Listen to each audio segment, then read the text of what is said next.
ఇప్పుడు మూడవ శ్లోకాన్ని చూద్దాం. కో అతిభారః సమర్థానాం కిం దూరం వ్యవసాయినాం కో విదేశః సవిద్యానాం కహ పరః ప్రియవాదినాం. దీనికి కవి పరిచయం చూద్దాం. ఈ శ్లోకం వివిధ కవులచే రచింపబడిన వివిధ రకాలైన గ్రంథముల నుండి గ్రహింపబడిన సాధువర్తనం అను పాఠ్యాంశంలోనిది. దీనికి పదవి భాగం చూద్దాం. పదవి భాగం అంటే ఏం లేదు, శ్లోకంలోని ప్రతి పదం పక్కన కామా పెట్టి రాస్తే అది పదవి భాగం అవుతుంది. అది ఎలాగో ఒకసారి చూద్దాం.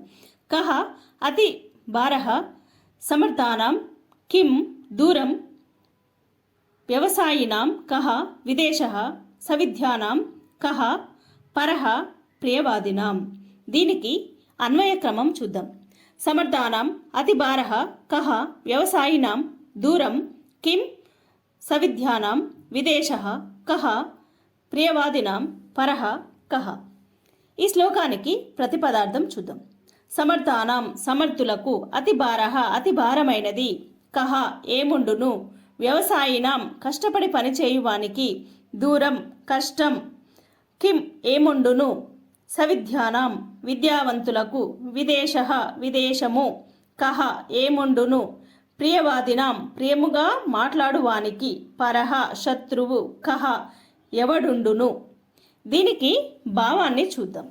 సమర్థులకు అతి భారమైనది ఏదీ ఉండదు, కష్టపడి పనిచేయు వారికి కష్టాలు ఏమీ ఉండవు, విద్యావంతులకు విదేశాలు అని ఏవీ ఉండవు, మంచిగా మాట్లాడే వారికి శత్రువులు ఎవరూ ఉండరు. ఇప్పుడు ఈ శ్లోకానికి భావాన్ని మరింత క్లియర్గా తెలుసుకుందాం. సమర్థులు ఏదైనా చేయగలరు, కాబట్టి సమర్థులు చేయలేనిదంటూ ఏదీ ఉండదు. కష్టపడి పనిచేసేవాడు ఎంతటి కష్టాన్నైనా తట్టుకోగలడు. విద్యావంతుడు అయినవాడు విదేశాలకు వెళ్ళైనా కూడా చదవగలడు కదా. ఇతరుల మనస్సు నొప్పించక మాట్లాడేవాడికి శత్రువులు అనేవారు ఉండరు కదా అని దీని భావము. ఇప్పుడు 4వ శ్లోకాన్ని చూద్దాం. చక్షుషా మనసా వాచా కర్మణ చ చతుర్విధం ప్రసాదయతి లోకం యస్తం లోకో అను ప్రసీదయతి. దీనికి కవి పరిచయం. కవి పరిచయం అన్నింటికీ ఒకే విధంగా ఉంటుంది కాబట్టి ప్రత్యేకంగా చెప్పుకోనవసరం లేదు.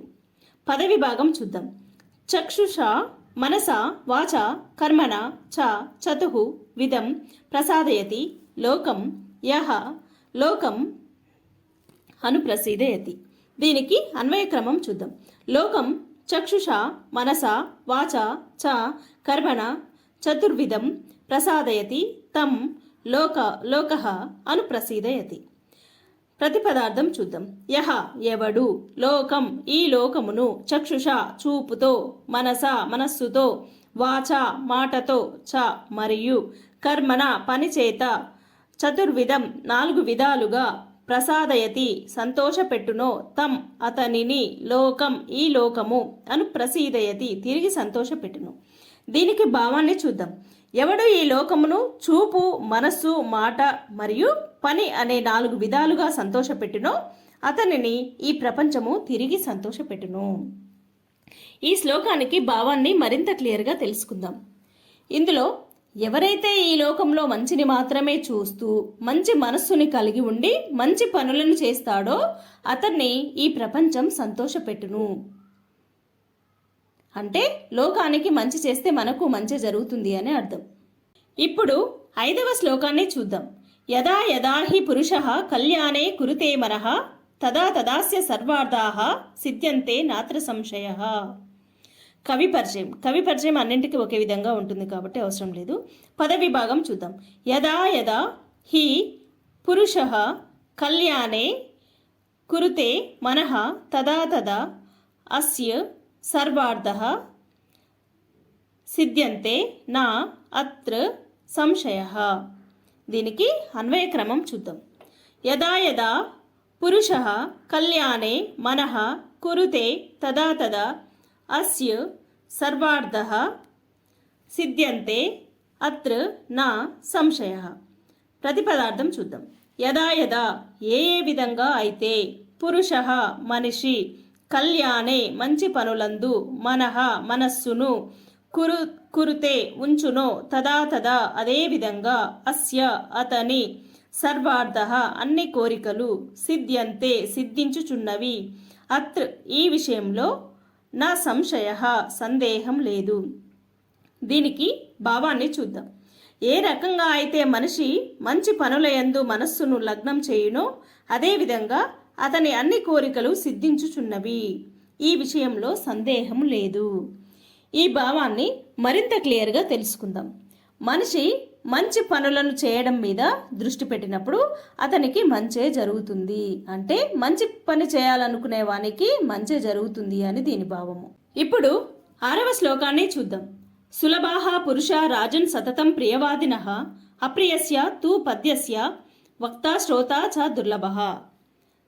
పదవి భాగం చూద్దాం. సులభాః పురుష రాజన్ సతతం ప్రియవాదినః అప్రియస్య తు పద్యస్య వక్త శ్రోత చ దుర్లభః.